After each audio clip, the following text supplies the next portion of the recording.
Shalom, მეგობრებო, მოგესალმებით. ყველას ვაგზავნებთ ჩვენ ბიბლიური თემატიკაზე საუბარს და დღეს არის თორის საკვირო თავი, რომელსაც ქვია კიტეცე, ძალიან საინტერესო სიტყვაა და ბუკვალურად ითარგმნება, როდესაც მტრის წინააღმდეგ გახვალ საბრძოლოდ. ეს არის ერთი წინადადება არის ერთი ივრითული სიტყვა ქვია კიტეცე.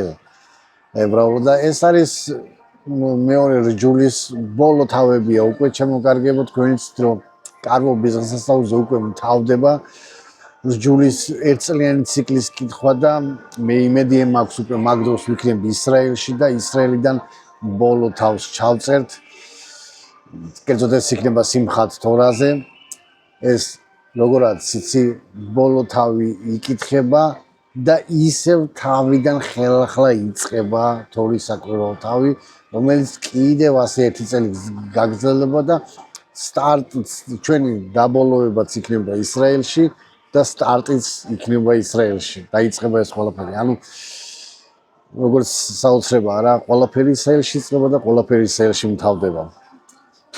ეს არის ღმერთის პირობა ებრაელ ხალხს, რომელმა ღმერთმაც მისცა ებრაელ ხალხს.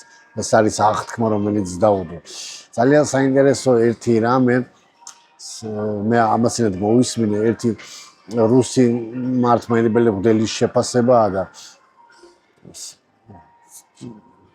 მე ვეთანხმები, რადგანაც ეს მისი პირადი აზრი არა, ის ციტირებს ნიკოლაი ბერდიაევი ამბობს, რომ ებრაელი ერი ისრაელის ერთ განსაკუთრებული მისია აქვს.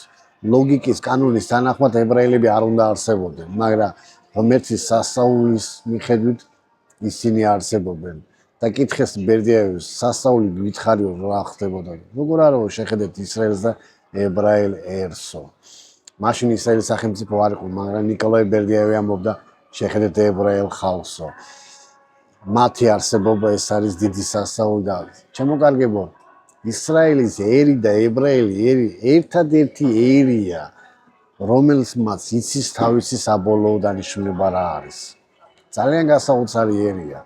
შემოკარგებო და ეს იმდენად მნიშვნელოვანი ერია, რომ სხვა ერები რომ იყოს, მაგალითად რომ გაქრეს რომაელები, რომ გაქრეს ბერძნები, სწორად გამიგეთ, რომ გაქრენ სოფიო ისტორია ამით არაფერში არ იცვლება. მაგრამ ებრაელები რომ გაქრეს სამყაროს დასასრულია. და ეს ძალიან მნიშვნელოვანი რამეა და ეს პირობა აღუთქვა ღმერთმა ისრაელს და ებრაელებს. როდესაც იერემია წინასწარმეტყველი და ამბობდა რომ სანამ მზე ანათებსო ყველა დილასო და მზე ამოდისო ყველა დილას და მზე ჩადის ყველა საღამოს სანამ მოქმედებს ეს კანონიო მანამდე იარსებებს ისრაელი. ანუ ეს უნდა გვესმოდეთ ჩვენ რამოდენიმე დიდი დაპირება ღმერთს აქვს ისრაელს და ებრაელ ხალხის მიმართ. მაგრამ ეს არ უნდა გვესმოდეს ჩვენ იმით რომ ებრაელი ერი ამით რაღაც უკეთესია სხვა ერებზე. არა შემოკარგებო, ღმერთი არა მიკერძოებული და ღმერთს არ აყავს ესეთი რამე არჩევია რომ მას უფრო მეტად ებრაელი უყვარს ვიდრე სომეხი ან ქართველი ან არაბი. ეს ასე არა. უბრალოდ დანიშნულება მისია აქვს ისრაელს და ებრაელ ხალხს. და ამ დანიშნულების გამო ის არიან განსაკუთრებულები.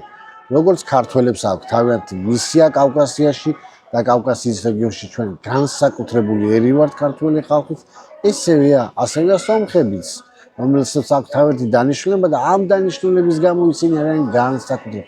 ყველა ერს აქვს თავისი დანიშნულება და ამ დანიშნულებიდან გამომდინარე ისინი არიან განსაკუთრებულები. ეს მინდა მოგეკითხა თქვენ და ამიტომ აქვს ებრაელ ერს ის დანიშნულება რომ მათთან მოვიდა მესია და მათთან დაბრუნდება მესია. ეს არის ის პირობა რომელიც ღმერთმა აღუთქვა ამ ერს. ჩვენ ახლა მოგწოს თუ არ მოგწოს ეს სხვა საქმეა. მაგრამ ეს არის ღმერთის ნება რომელიც მან გადმოგვცა თავისი წმინდა წიგნის საშუალებით. მაშასე გავაგზავნოთ ჩვენი დაუბრუნდეთ ჩვენ თორის საკვირაო თავს რომელსაც ქვია კიტისა. და მე მინდა დღეს რამოდენიმე ცნობები განგიმარტოთ ძალიან მოკლედ, რომ თქვენ წარმოდგენა გქონდეთ ამ ყველაფერზე. ეს რთული ცნობებია გასაგებად. ერთი შეხედვით დღევანდელი დღიდან გამომდინარე რთული გასაგებია, მაგრამ იმ დროს ეს ძალიან ნორმალური და ჩვეულებრივი მოვლენა იყო. მაშასე პირველი მცნება ეს არის მეორე ჯულის 21 თავის მეათე მუხში მინდა განგიმართოთ ეს მცნება. როცა ომში შენი მტრის წინააღმდეგ გახვალ, ხელში ჩაგიგდებს მათ უფალი შენი ღმერთი და წამოასხამ მტყრებს, დაინახავ თქვენთა შორის მშვენიერი გარეგნობის ქალს. ისურვებ მას და ცოლად წაყვანას დაუპირებ. მოიყვანეს შენ სახში, გადაიპარსოს ქალმა თავი და დაიჭრას ფრჩხილები.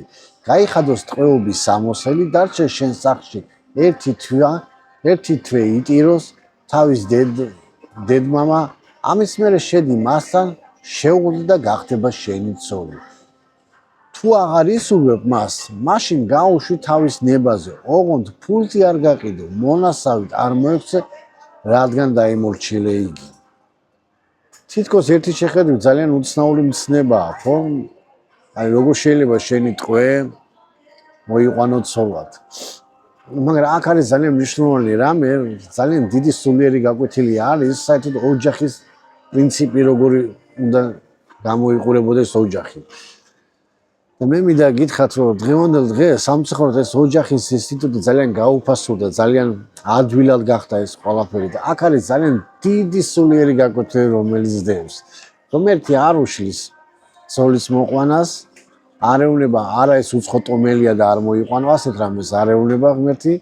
ღმერთი ეუბნება, რომ შენი გადასაწყვეტია, მაგრამ სანამ შენ მოიყვან, რაღაცა პროცედურა უნდა გაიაროს ამ ქალმა. ამ ქალმა უნდა გადაიპარსოს თავი, დაიჭრას ფრჩხილები, გაიხადოს დასაცმელი და ერთი თვე იგლოს. და შემდეგ თუ გადაწყვიტავ, რომ შენია, მაშინ შედიხარ და წვევი მასთან. ესაა ძალიან მნიშვნელოვანი გაკვეთილი, რომელიც ჩვენ დღეს ვეხება და უნდა გვესმოდეს. როდესაც ეს გაკვეთილი ეხება პირველ რიგში უცოლოებს. უცოლოებს რატო? იმიტომ რომ ჩვენ მამაკაცები ყოველთვის გვაქვს ჩვევა, რომ თვალით ვაფასებთ. თვალი შეხედვით, სილამაზით, მაგრამ ღმერთი გეუბნება, რომ ეს არ არის მნიშვნელოვანი. მნიშვნელოვანი არის მისი შიგთავსი.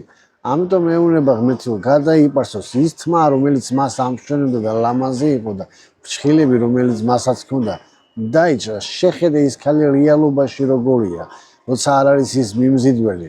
გაიხადოს ის დასაცმელი, რომელთაც ის შენ მოგეწონა თავის დასაცმელში. გაიხადოს, ჩაიცვას სხვა დასაცმელი და იგლოს, ანუ იტიროს, სულ ხასიათზე იყოს.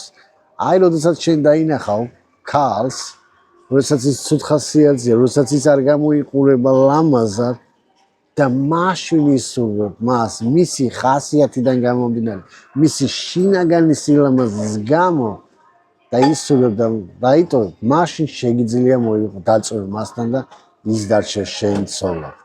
აი ესაა ძალიან მნიშვნელოვანი გაკვეთილი ჩემო კარგებო, რომელიც თორის ეს საკვირაო თავი ჩვენ გვასწავლის, რომელსაც ქვია კიდეცე. ანუ ჩემო კარგებო, არ იჩქაროთ ახალგაზრდებო, როდესაც თქვენ დაინახავთ ლამაზ ადამიანს.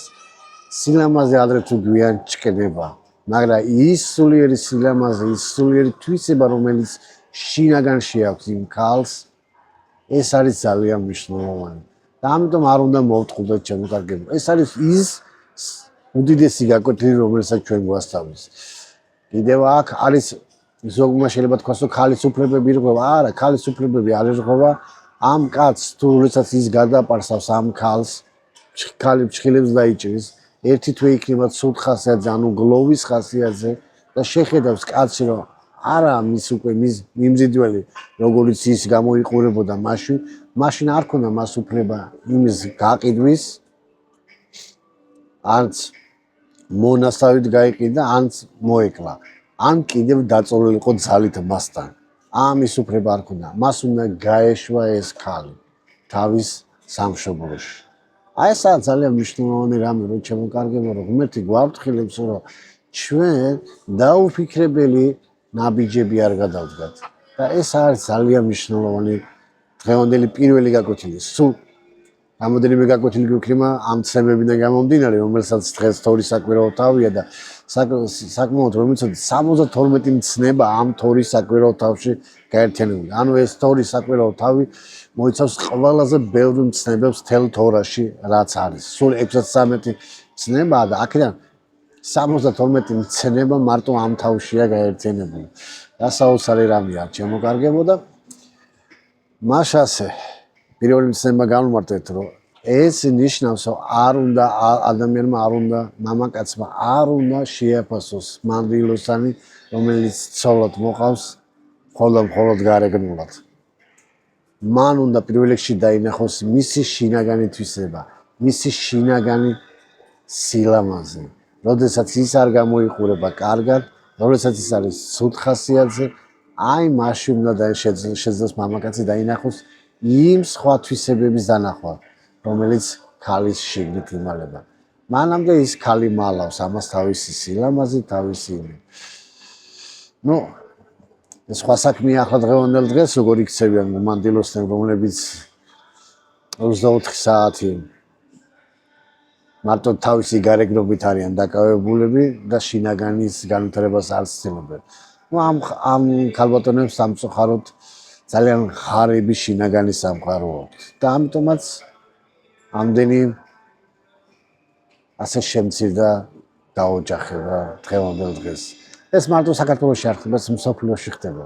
იმიტომ რომ ქალი გახდა ხარები, სულიერად ხარები გახდა. ცუდი გაგებით. მე არ ვამბობ ბიბლიური გაგებით, რომელსაც იესო ქრისტე ამბობს, არამედ მე ვამბობ იმ გაგებით, რომელთაც თანამედროვე ხალხი ამბობენ, თავისი სულიერი სამყარო ძალიან ღარიბია. და ამიტომ ის ცდილობს შეავსოს და მოაწონოს მამაკაცს თავისი ზედაპირული გარეგნობით. და უმეტესობა მამაკაცები, რომელიც ტყუდება, ამ მამაკაცებსაც ძალიან სულიერი ღარიბი სამყარო აქვს. ამიტომაც ისინი ტყუდებიან. ეს თორის საკვირაო თავის პირველი მცნება, რომელიც მე განგიმართეთ, გვასწავლის, რომ ვიყოთ დაკლებებული და დავფიქრდეთ. და არ ვიჩქაროთ და შევხედოთ სულიერი თვალებით და არა ხორციელი თვალებით. შემდეგი მცნებები, რომელიც ძალიან უცნაური ერთი შეხედვით, მაგრამ ძალიან მნიშვნელოვანი გაკვეთილს გვასწავლის, ეს არის ესეთი რამე. ორნაირ თესლს უნდა თესავ შენს ვენახში, რათა არ წაიბილწოს შენს მიერ დათესილი თესლის ნაყოფი და ვენახის მოსავალი. თითქოს უცნაური ცნება, ხო, ორნაირი თესლი რატომ უნდა დათესო ერთ იმაში. აქ არის შემოკარგებო ის გაკვეთილი, რომ არ შეიძლება ადამიანი ორ ბატონს ემსახურებოდეს. სწორედ იესო ქრისტე ამ ცნებას გადმოგცემს თავის იგავის სახით, როდესაც გვეუბნება ასეთ სიტყვას, არავის შეუძლია ორ ბატონს ემსახუროს, ან ერთი უნდა ზრუნდეს, ან მეორე უყვარდეს, ან და იმერთი შეითვისოს და მეორე მოიძულოს. ვერ შეძლებს ღმერთს ემსახუროს და მამონას. ანუ თესლის დათესვა ამ შემთხვევაში იგულისხმება ის ორნაირი თესლის დათესვა ერთ ვენახში, რომ ადამიანი, რომელიც ორ ბატონს ემსახურება, ორ სხვადასხვა საკვებს იღებს ბიბლიურ საკვებს და იღებს ამ ქვეყნიურ საკვებს და ერთმანეთში ცდილობს შერევას. ამას გულისხმობს შემოკარგებო ეს მცნება და უნდა გვესმოდეს ჩვენ. მესამე მცნება, რომელიც მე მინდა დღეს გავიმართოთ, ეს არის მატყლის და სელის ნარევი ქსოვილი არ ჩაიცვათო. თითქოს ფიქრობ, რა შუაშია მატყლი და სელის ქსოვილი ერთმანეთში. ან როგორ არ შეიძლება რომ ერთმანეთს ავლიო, დღეს ხო ტექნოლოგია ისე განვითარდა, ნუ თუ ამის ჩაცმა დღეს ცოდვა, არა, შემოკარგებო დღეს არ არის ეს ცოდვა, ამიტომ ჩვენ უნდა გავიგოთ ეს მცნებები რას ეუბნებოდა იმ დროს ისრაელის ერს და როგორ იყენებდნენ ის პრაქტიკაში, შემოკარგებო. მე ადრე გითხარით რომ ბიბლიის განმარტების 4 მეთოდი არსებობს. ებრაული პრინციპის განმარტების 4 მეთოდი. ებრაული ჰერმენევტიკა, რასაც ჩვენ ვუძახით, ეს არის პირველი ფშატი, ანუ უბრალო ტექსტის უბრალო გაგება. ტექსტის უბრალო გაგები ჩვენ ხვდებით რომ არ უნდა ჩაიცვა, არ უნდა შეურიო მატყლი და სელის ქსოვილი ერთმანეთში. ეს არის ტექსტის უბრალო გაგება. მინიშნება მეორე დონე ეს არის მინიშნება. მინიშნება არის ის, რომ რას გვეუბნება ეს, ვინ იცვამდა მატყლის სამოსელს და სელის ქსოვილს ვინ იცვამდა. შემოგარგებო, თქვენ იცით რომ მამა აბრაჰამი, ისააკი, იაკობი ყველა იყო მწყემსები და როდესაც ებრაელები იყვნენ ეგვიპტეში, ისინი იყვნენ მწყემსები და მწყემსების ტანისამოსი იყო მატყლის ტანისამოსი. რადგანაც ისრაელში ეგვიპტეში მწყემსობა ითვლებოდა ყველაზე დაბალ დონის სახურებად. ანუ ეგვიპტელებს ზუდათ ებრაელები იმის გამო, რომ ისინი მწყემსები იყვნენ. და ამიტომ ისინი უყურებდნენ მათ როგორც დაბალ ღონეს და დაბალი ღონის დონის ჩაცმულობად აღიქვამდნენ ეგვიპტელები, ვინც მატყლის ქსოვილისაგან იცვამდა. და მატყლის ქსოვილისაგან იცვამდა ისრაელი. რადგანაც ისრაელი იყო მწყემსების თაობა. მწყემსები მოდიოდნენ ისინი და მწყემსის დასაცმელი იყო მატყლი. ეს იყო იმ დროს და ებრაელებმა ეს კარგად იცოდნენ. ხოლო სელი რა იყო? სელი კი იყო ეგვიპტელების ჩასაცმელი შემოგარგება. რადგანაც ეგვიპტეში იყო ნილოსი და ნილოსში და ეგვიპტის ნილოსის სანაპიროებზე მოდიოდა სელის ქსოვილი მცენარეები, ვინგანაც ამზადებდნენ ამ ქსელის ნაქსოვებს. და ამიტომაც ეს იყო უფრო მდიდრულად ითვლებოდა ეს დასაცმელი უფრო წარმოსაჩენად და ამიტომაც ეგვიპტელები იცვამდნენ ამას და ღმერთი ამას მიანიშნებდა, მაგრამ და მინიშნება იყო ზუსტად გვაგზავნის ჩვენ ვის ეცვა ეს დასაცმელი და ვინ იცვამდა ამ დასაცმელს. მესამე დონე რომელიც ჩვენ არის ებრაულ ჰერმენევტიკაში, რას გვასწავლის ეს ინფორმაცია? ეს ინფორმაცია გვასწავლის იმას შემოგარგება, რომ როგორც ზევოთ წავიკითხეთ, არ შეიძლება ორი ბატონის მსახურება. არ შეიძლება ადამიანი ერთმანეთში ურევდეს ღმერთისა და ქვეყნიერების. ანუ რასაც პირველი იოანეს წერილები გვეუბნება, ნუ დაემსგავსებით ღვთისმსახურს ამ ქვეყნიერებას და ნუ შეიყვარეთ ამ ქვეყნიერებას. ეს არის ის, რასაც გვასწავლის ეს მცნება, შემოგარგებო, რომ არ შეიძლება შერევა ერთმანეთის. ეს არის ძალიან მნიშვნელოვანი რამე, რომ ჩვენ გვესმოდეს. ეს არის ძალიან საინტერესო მცნება, შემოგარგებო. გახსოვთ იესო ქრისტე რო გვეუბნება, ნახეთ, ძალიან კარგ რაღაცას გვეუბნება. ძველ ტანისამოს არავინ დაადებს ახალ ქსოვილს, საკერებელს, რადგან ახალი დაკერებული მაინც მოიხევა სამოსელისაგან და უარესად დაიხევა. ანუ იესო ქრისტეს მოყავს ეს განმარტება ზუსტად ამ ტანსაცმელზე, რომ არ შეიძლება სელისა და მატყლის დასაცმელს ერთად შერევა. ეს არის იგივე ისეთივე აბსურდი, როგორიც არის, რომ ძველ ტანსაცმელს ახალ ნაჭრს დაააბავ.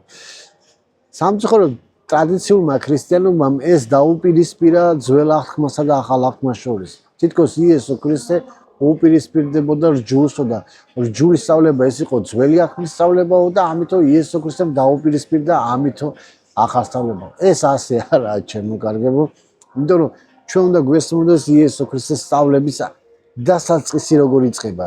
ანუ ამომავალი წერტილი რომ დავინახოთ იესოს სწავლების მთლიანობაში. იესო ქრისტეს მათეს 5:17-ში გადაგება მთაზე ამბობდა თქვა ესეთ რამე. არ მოსულ ვარ რჯულის გასაუქმებლად. მის სწორ განმარტებისათვის მოვედი. აღსულება პლეროსა ამას ნიშნავს. მის სწორ განმარტებისათვის, სწორი სწავლებისათვის მოვედი მე. მე მის გასაუქმებლად არ მოსულ ვარ. და როცა ჩვენ ეს უკვე დავიმახსოვრეთ, რომ იესო ქრისტე არ ეწინააღმდეგება რჯულს, აქედან გამომდინარე, როდესაც იესო ქრისტე ამბობს, არავინ აკერებს ძველ ტესტამენტს ახალ ქსოვილს, ეს არ ნიშნავს, რომ იესო ქრისტე უპირისპირდება რჯულის სწავლებას ახალი აღთქმით. ეს ასე არ არის. ანუ აქედან გამომდინარე, ჩვენ უნდა შევხედოთ ამ კონტექსტიდან ამ სწავლებას და მაშინ გავიგეთ ქსოვილების მცნებაზე, რომ სად ხდება ქსოვილების მცნება ხდება მეორე რჯულში, სადაც აქ არის დაწერილი, რომ ქსოვილების მცნება ხდება ჩვენ აქ, რომ მატყლეს და სელის ნარევი ქსოვილი არ ჩაიცვა. ანუ ეს იგივე ისეთივე აბსურდი ამის ჩაცმა, როგორც ახალი. და ეს არის ის, რაშიც ამხელდა ფარისევლები. ფარისევლები უნდათ, რომ ისინი იყვნენ რელიგიური, მაგრამ აგრეთვე ისინი ფიქრობდნენ დიდებაზე და სიმდიდრეზე და ფულზე და ამიტომაც იესო ეუბნება, რომ თქვენი ცხოვრების წესი გავსო ზუსტად ამასო, ვინც ცდილობს, რომ ძველ ტესტამენტსო ახალი ქსოვილი დააბასო. სასაცილო აბსურდია, ალოგიკურიაო იესო ეუბნება ამასო. ანუ არ შეიძლება იყოს ადამიანმა თქვას, მე ქრისტიანი ვარო და ის არ ცხოვრობდეს ქრისტიანული წესი და მორალით და ცხოვრობდეს ამ ქვეყნული მორალით. ეს ხო ალოგიკურია. ეს ხო საერთოდ არ ჯდება ღმერთის სტანდარტებში. აი ამას ამბობდა იესო ქრისტე შემოკარგებო და ეს არის ძალიან მნიშვნელოვანი გაკვეთილი და მეოთხე მცნება, რომელიც მინდა განგიმართოთ, ეს არის ზუსტად ხარითა და ვირით ერთად ნუ მოხნაო. ანუ არ შეიძლება ხარისა და ვირის ერთ უღელში დაყენება. და ამის განმარტებას შემოკარგებო ისევ ჩვენ პავლე მოციქული გვეუბნება ესეთ რამეს.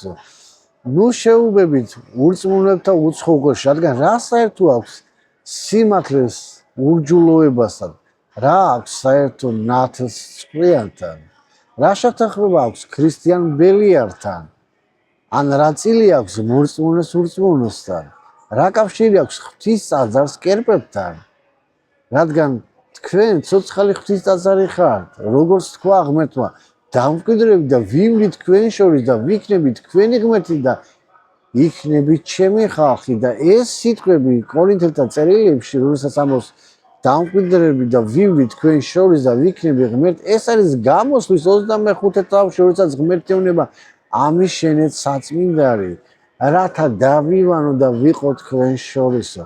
ეს წინასწარმეტყველად უკვე ახდა იესო ქრისტეს მეშვეობით ჩვენში და ამიტომაც ამბობს ეს მცნება, რომ ხარი და ვირი ერთად არ ნუ მოხნავს. ანუ ალოგიკურია ეს მცნება ერთის შეკითხვით, რო შეხედო, რომ არავინ აკეთებდა ამას.